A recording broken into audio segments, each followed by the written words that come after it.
DC ಕೂಲಿ ಮತ್ತೆ ವಿಕ್ರಮ್ ಸಿನಿಮಾದ ಡೈರೆಕ್ಟರ್ ಲೋಕೇಶ್ ಕನಗರಾಜ್ ಅವರು ಮೇನ್ ಲೀಡ್ ಆಗಿ ಆಕ್ಟ್ ಮಾಡಿರೋ ಫಸ್ಟ್ ಸಿನಿಮಾ ಇದು. ಸೀರಿಯಸ್ಲಿ ನನಗೆ ತುಂಬಾನೇ ಇಷ್ಟ ಆಯ್ತು. ಬನ್ನಿ ಸ್ವಲ್ಪ ಕ್ಲಿಯರ್ ಆಗಿ ಮಾತಾಡ್ಕೊಂಡು ಬರೋಣ. ಆದ್ರೆ ಅದಕ್ಕಿಂತ ಮುಂಚೆ ವಿಡಿಯೋಗೆ ಲೈಕ್ ಮಾಡಿದ್ರೆ ರೀಚ್ ಆಗೋದಕ್ಕೆ ತುಂಬಾನೇ ಹೆಲ್ಪ್ ಆಗುತ್ತೆ. ದೇವದಾಸ್ ಒಬ್ಬ ಗ್ಯಾಂಗ್ಸ್ಟರ್. ಪೊಲೀಸ್ ಯಾರಿಗೆ ಅನ್ಯಾಯ ಮಾಡ್ತಾರೋ ಅವರಿಗೆ ಹೆಲ್ಪ್ ಮಾಡ್ತಾ ಇರ್ತಾರೆ.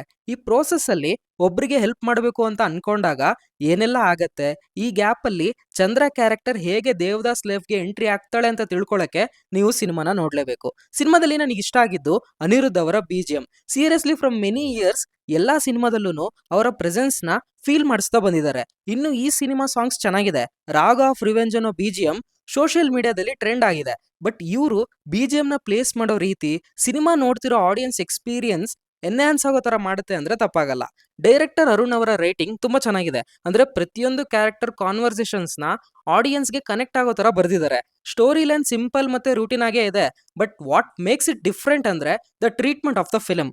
ಸಿನಿಮಾದ ಫಸ್ಟ್ ಪಾರ್ಟ್ ಅಲ್ಲಿ ಪಾರ್ವತಿ ಅನ್ನೋ ಒಂದು ಕ್ಯಾರೆಕ್ಟರ್ ಬರುತ್ತೆ. ತುಂಬಾ ಮಿನಿಮಮ್ ಟೈಮ್ ಇರ್ತಾರೆ ಅವರು ಸ್ಕ್ರೀನ್ ಅಲ್ಲಿ. ಬಟ್ ಆ ಕ್ಯಾರೆಕ್ಟರ್ ಇಂಪ್ಯಾಕ್ಟ್ ಸಿನಿಮಾದಲ್ಲಿ ಕಾಣುತ್ತೆ ಬಿಕಾಸ್ ಆಫ್ ಗುಡ್ ರೈಟಿಂಗ್. ಮತ್ತೆ ಇಂಟರ್ವಲ್ ಬ್ಲಾಕ್ ಸಕ್ಕತ್ತಾಗಿ ವರ್ಕ್ ಆಯ್ತು ನನಗೆ. ಫುಲ್ ಪ್ಯಾಕ್ಡ್ ಇರೋ ಥಿಯೇಟರ್ ಅಲ್ಲಿ ನೋಡಿದೆ. ಒಂದೊಳ್ಳೆ ಎಕ್ಸ್ಪೀರಿಯನ್ಸ್ ಅಂತ ಹೇಳ್ಬೋದು. ಸಿನಿಮಾದ ಟೋನ್ ಮತ್ತೆ ಟ್ರೀಟ್ಮೆಂಟ್ ಹೇಗಿರುತ್ತೆ ಅಂತ ಸ್ಟಾರ್ಟಿಂಗ್ 20 ಮಿನಿಟ್ಸ್ ಅಲ್ಲೇ ಗೊತ್ತಾಗ್ಬಿಡುತ್ತೆ. ಸೊ ದಟ್ ಆದ್ರಿಂದ audience will connect to that world. ಆ ಪ್ರಪಂಚ ಮತ್ತೆ ಕ್ಯಾರೆಕ್ಟರ್ಸ್ ಪ್ರಾಪರ್ ಆಗಿ ಎಸ್ಟಾಬ್ಲಿಷ್ ಆದಾಗ ಎಲಿವೇಶನ್ ಕ್ರಿಯೇಟ್ ಆಗೋದು common. But still some of the films fails to establish a world properly. ಈ ಸಿನಿಮಾದಲ್ಲಿ ಆ ಪ್ರಾಬ್ಲಮ್ ಆಗಿಲ್ಲ.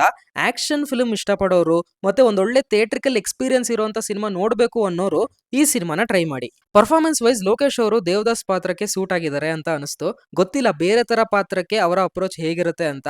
Because most of the time ಈ ಸಿನಿಮಾ ಅವರೇ ಡೈರೆಕ್ಟ್ ಮಾಡಿದಾರೇನೋ ಅಂತ ಅನಿಸ್ತಾ ಇತ್ತು ನನಗೆ. ವಮಿಕಾ ಅವರು ಕೂಡ ತುಂಬಾ ಟಫ್ ರೋಲ್ ಅದು ಪ್ರಾಪರ್ ಆಗಿ ಹ್ಯಾಂಡಲ್ ಮಾಡಿದ್ದಾರೆ. ನೆಗೆಟಿವ್ಸ್ ಇಲ್ಲ ಅಂತಲ್ಲ, ಸೆಕೆಂಡ್ ಹಾಫ್ ಇನ್ನ ಬೆಟರ್ ಆಗ್ಬೋದಿತ್ತು ಅಂತ ಅನಿಸ್ತು. ಬಟ್ ಕೆಲವೊಂದು ಸಿನಿಮಾಗಳಿಗೆ ಕಂಟೆಂಟ್ ಬರೆಯುವಾಗ ನೆಗೆಟಿವ್ಸ್ ಏನ್ ಬರೆಯೋದು ಅಂತ ಯೋಚನೆ ಮಾಡೋ ತರ ಮಾಡ್ತು ಅಂದ್ರೆ ಸಿನಿಮಾ ಚೆನ್ನಾಗಿದೆ ಅಂತ ಅರ್ಥ. ಇದು ಜಸ್ಟ್ ನನ್ನ ಒಪಿನಿಯನ್ ಅಷ್ಟೇ. ಸಿನಿಮಾ 18+ ಇದೆ because of lot of blood in the action scenes. Family ಜೊತೆ ಹೋಗೋರು ಈ ಪಾಯಿಂಟ್ ನ ಕನ್ಸಿಡರ್ ಮಾಡಿ. ಅಂಡ್ ನೀವೇನಾದ್ರೂ ಸಿನಿಮಾ ನೋಡಿದ್ರೆ ಹೇಗೆ ಅನಿಸ್ತು ಅಂತ ಕಮೆಂಟ್ ಅಲ್ಲಿ ತಿಳಿಸಿ. ಚಾನಲ್ಗೆ ವಿಸಿಟ್ ಮಾಡಿ, ಬೇರೆ ಕಾಂಟೆಂಟ್ಸ್ ನ ನೋಡಿ. ಇಷ್ಟ ಆದ್ರೆ ಸಬ್ಸ್ಕ್ರೈಬ್ ಮಾಡ್ಕೊಂಡು ಸಪೋರ್ಟ್ ಮಾಡಿ. ಮತ್ತೆ ಯೂನಿಕ್ ಕಾಂಟೆಂಟ್ ಜೊತೆ ಸಿಗ್ತೀವಿ. ಅಲ್ಲಿವರೆಗೂ filmy stuff by Nehal channel ಕಡೆಯಿಂದ ಬೈ ಬೈ.